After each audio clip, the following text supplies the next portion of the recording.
Hi everyone! Today I'm going to be doing a video on my First Assistant Psychologist Interview and just kind of shed some light on what happened, the questions they asked me and what I learnt from the whole ordeal. Unfortunately I wasn't successful and so I'm still applying and looking for another interview to smash and then get that job. So this interview was for a pain management service in the NHS and it was specifically for people with chronic pain. It was interesting, guys. Obviously I've never had any experience with chronic pain or health psychology, so I was very shocked when I got this interview. Out of all of the applications I did for dementia and learning disability and autism, all of the ones that I have experience in, I didn't get any interviews for, but for the chronic pain one, which I have zero experience in, I got an interview for. So it was just a bit random, you know? Now this interview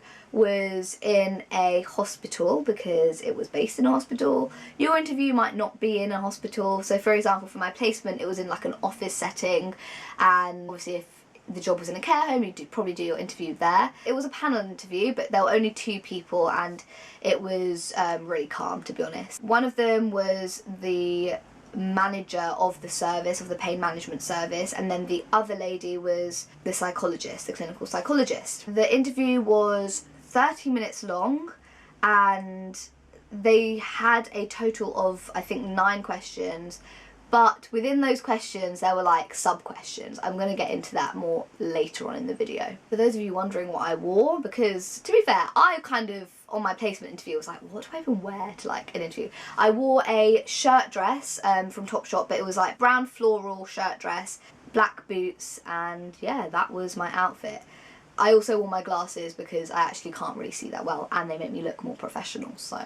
Now, I bet a lot of you are wondering what the questions were. Actually, before we get into that, they were really nice, they were really welcoming. As soon as I came in, they gave me some water, which just made me feel a bit more relaxed. They also went through the structure of the interview. They said, oh, I'm going to do 3 questions and she's going to do 3 questions, then come back to me for 3 more questions, and then they said you can ask any questions at the end, kind of thing. So they really spelled it out. I've got a list of the questions over here to my right, so that's why I keep looking over. Also, I can't remember all of the questions because, like I said, there were quite a few. They said 9 questions in total, but basically within each question there were like 3 other questions, which is what really, I think, confused me a bit and made me panic. And it wasn't because I couldn't like answer the questions they were asking, it was more that I was worried that I'd forget something, or that like I was missing something out or doing it in the wrong order. I don't know, it just really made me panic a little, and I just want other people to be aware that you may be very prepared for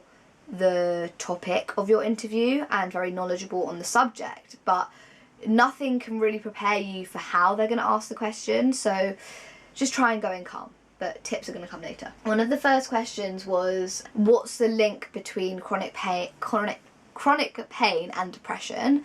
And this took me by surprise a little bit, which some of you might be like, what? Why did that take you by surprise? It was just because I didn't think they'd ask like a yes or no kind of answer.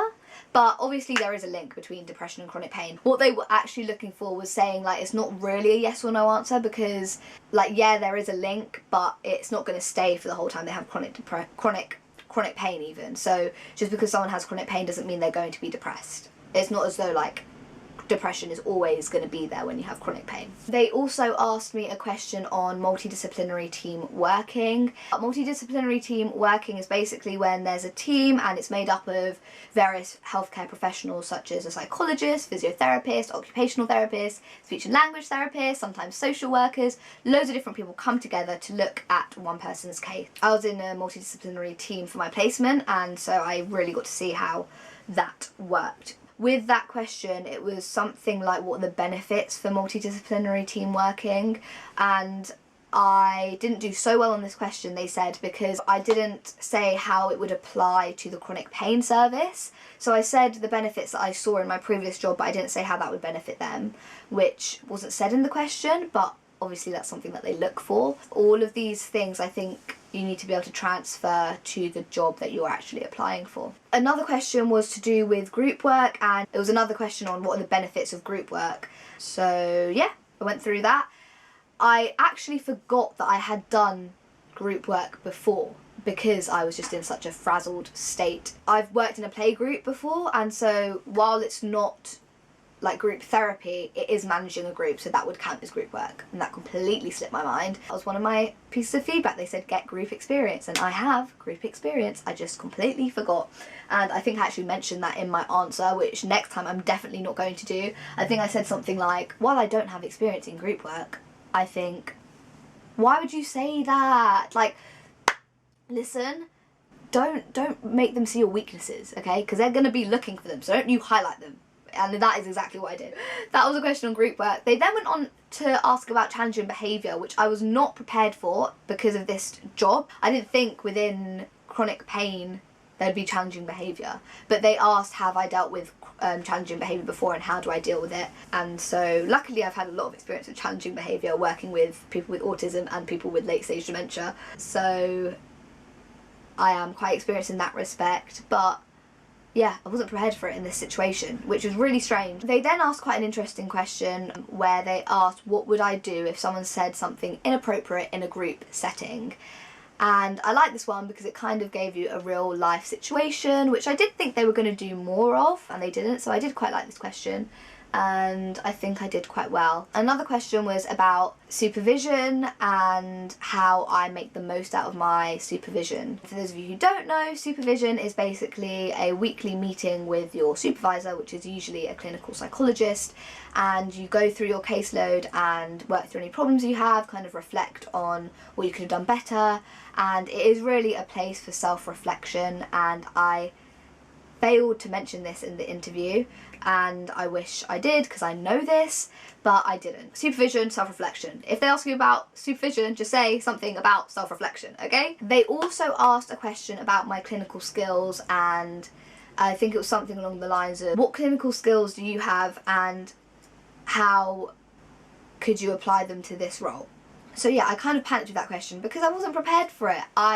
I'm the kind of person who likes having a list, so if I'd prepared a list before of like what my clinical skills were and how I learnt them and how I could apply them, then I feel like I would have done a lot better with that question rather than just panicking and saying, I can do assessments, I've done assessments before. Like, I really panicked, and so that wasn't good. So those are all the questions that I can actually remember.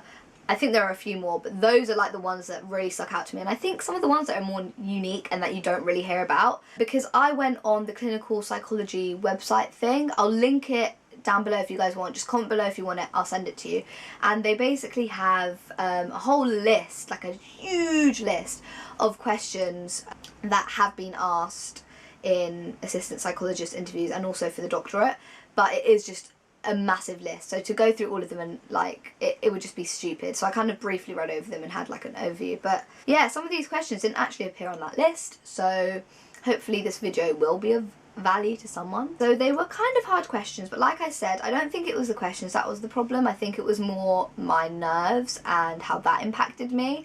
To be fair, I say nerves, I don't know if it was nervousness or like the pressure I was putting on myself, because like this is real life, like this is a real life job and it has the potential to like jumpstart my future, which is why I think there was so much pressure on me from me. I just wish that wasn't the case. So I think my first tip for nailing your assistant psychologist interview would be to just go in calm, try and see it as a conversation rather than like question and answers, because it is just a conversation by the end of the day. They do just want to get to know you and know what you know and how you could benefit their team. And I feel like a lot of my flaws and faults came from me panicking because of the way they asked the questions with like multiple in one go, and also putting too much pressure on myself. That's where my main panic came from, because I know some of you guys will feel this out there, like I'm not from a high income background at all, and so for me this job means a lot. Like it will be life-changing, absolutely life-changing, and so I think that's where a lot of the pressure comes from, and I don't know if that pressure will go away, but if there is a way to get rid of that pressure, then like do it. I don't know whether I need to just kind of go in with the attitude of like whatever, like is fine. I don't know how I can fix that, but one of my main tips is to not put too much pressure on yourself and go in calm. Another tip would be to really focus on your ability to be self-reflective. I think this is a skill that they really want assistant psychologists to have, because in reality, being an assistant isn't that hard. I know this because I was an honorary assistant psychologist on my placement year, and all of the stuff that I was doing was basically the same as the assistants, and the only thing that was different was that I couldn't do one of the assessments that they could, and yeah, which was crazy to me that we both kind of had the same workload. Oh, and they facilitated sessions by themselves, whereas I could only like co-facilitate with them. So that was a bit different, but either way, it's not actually that hard. So what I'm saying is that interviewers, the panel, are not looking for that. They know people have the skills. They're looking for people who have the qualities of a psychologist, which is to be self-reflective. That is the biggest part, I think. Obviously relevant experience is helpful, but like I got an interview for a chronic pain service. I would say maybe practice being self-reflective about your work. Another tip I would say is to go through your application and also your previous job history yourself, and like go through what you did in those previous roles, because the only stuff that they know about you is the stuff that you present in your application and on your CV. So you need to know about that stuff, because that's going to be what they're going to ask the questions on, really. For example, for me, if I'd gone through my CV before I went into the interview, I would have remembered that I had already done group work and been able to have pinpointed a real life example of managing a group of people. It annoys me so much because I thought I was prepared and I clearly didn't do enough. I really do hope this helps someone out there who, like me, thinks they've done enough preparation. Because I really did a lot, guys. Like, I spent days preparing answers to questions I thought they were going to ask me, reading through the literature surrounding chronic pain in case that came up. And my final tip, the most important tip, is to not give up. Obviously, I hope that you guys get your job the first time round, but unfortunately the likelihood is that we're not going to get it the first time round, and maybe not even the second time round or the third. But the main thing is that we have to keep trying, because as long as we keep trying, we're going to get a job. We're going to get the job that we want if we keep putting ourselves out there. But the moment you quit, you shut down all of the opportunities that you want. There are new jobs coming out daily. They might not be in your field, they might not be in your area. For me, I'm not willing to move because I've just moved back from Brighton and I love being in London, so I'm not moving. But if you're willing to move, just look everywhere then. Just open up your location radius thing, just look everywhere. But also with looking for things in your field, I used to think it was pointless applying for things like CAMS because I don't have any experience in CAMS. But I mean, look, I got an interview for chronic pain, which I obviously have zero experience in health psychology. So, I mean, to me, I am just quite confused about the whole like process of how they pick people. And I wish I could see and ask them how. But yeah, we'll never know, guys. Not until we're actual psychologists interviewing people. But how cool would that be, actually? Like, I wish a psychologist would, like, say online, like, what they were looking for in people. That'd be so interesting. But then again, I don't know if they'd actually be allowed to do that. I've lost my train of thought now. Where was I? Anyway, I feel like this has been such a rambly video, and I don't know if this has helped anyone, and I wish I could remember all of the questions, but this was over a week ago. I wanted to film it on the day, but as you can imagine, I was a bit upset when I found out I didn't get the job.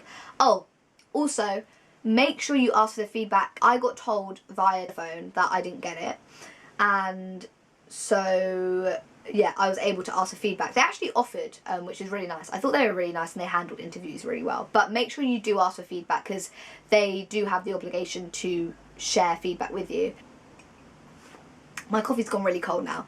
But I hope you guys enjoyed this video. I hope you got something from it, and I hope this does help one of you prepare for your interview. Good luck with the applications, and hopefully the next time I see you guys, I will have another interview or maybe even an actual job. But thank you so much for watching. Don't forget to comment down below if you do want those links to any of the resources that I use to prepare. So until next time guys, I'll see you later.